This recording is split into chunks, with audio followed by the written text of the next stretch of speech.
November 25th, David Brainerd. Danger often surrounds the believer, but God is our ultimate protection.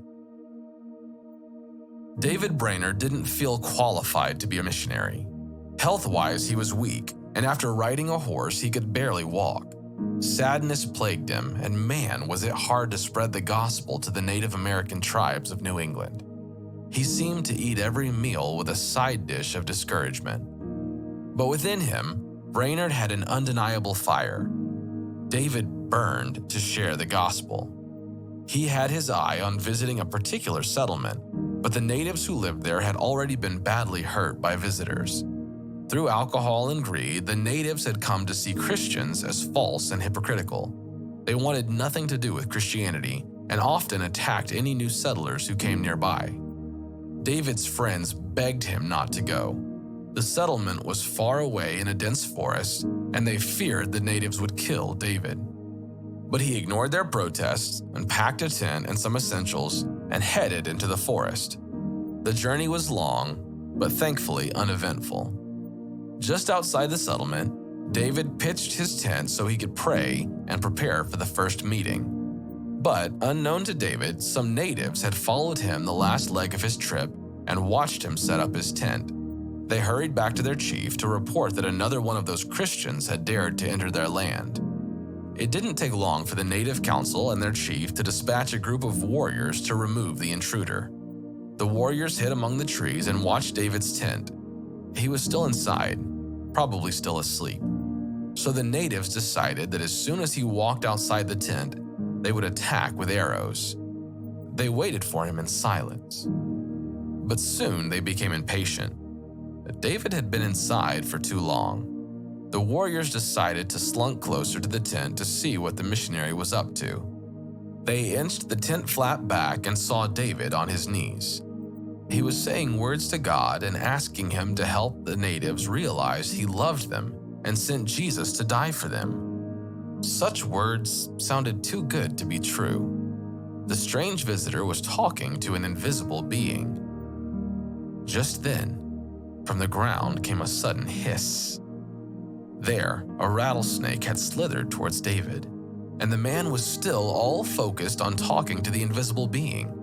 They knew they should have run, but they couldn't stop looking. The snake slid in behind the missionary, ready to sink its fangs into David's neck and poison him. When I'm online, I'm always protected from those nosy apps and internet sites that are trying to track my data.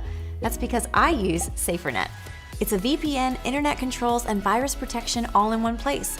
Join SaferNet and earn crypto while you browse. But then it stopped.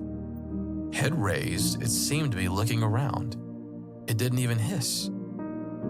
Why the snake didn't move, the natives wondered. Why didn't it kill the missionary? Then the snake lowered its head, turned around, and glided out of the tent. The warriors were shocked, but the strange missionary didn't notice anything had happened. The warriors ran back to the chief and reported.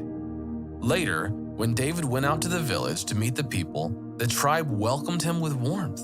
Led by their chief, the people seemed happy to meet him. And soon they told about the rattlesnake who had refused to kill him. Now the tribe understood that the strange visitor was under the protection of the Great Spirit. David was awestruck at how easily God had brought him into the once unreachable village. They wanted to hear his message. He told how God sent Jesus to die for them and take away their sins. David was kind and loving, bringing them a message of hope. Because he loves me, says the Lord, I will rescue him. I will protect him, for he acknowledges my name. Psalm 91:14. Has there ever been a moment when you were in danger, but God protected you? Danger often surrounds the believer, but God is our ultimate protection.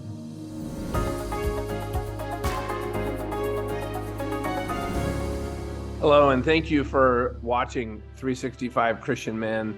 I'm John Ramstead. I'm the CEO of Beyond Influence and the host of the Eternal Leadership Podcast. And when I listened to this story of David Brainerd, a young man, 24 years old, 1792, doesn't have good health, and he prays, God, send me where you want me to go. Thy kingdom come. And he gets sent to probably one of the hardest places for somebody with him, physical ailments, and sounded like he was struggling with some depression. And he knows that everybody's hostile to him in that area. And he sets up his tent and prays. And God does a miracle in front of the Native Americans that were there. And something that just stood out to me is that God provides protection and opens his doors for his message to be heard when his servants are obedient and surrendered to his will. So here's the challenge questions that, I came up for myself. I was asking where do we have faith amidst fear?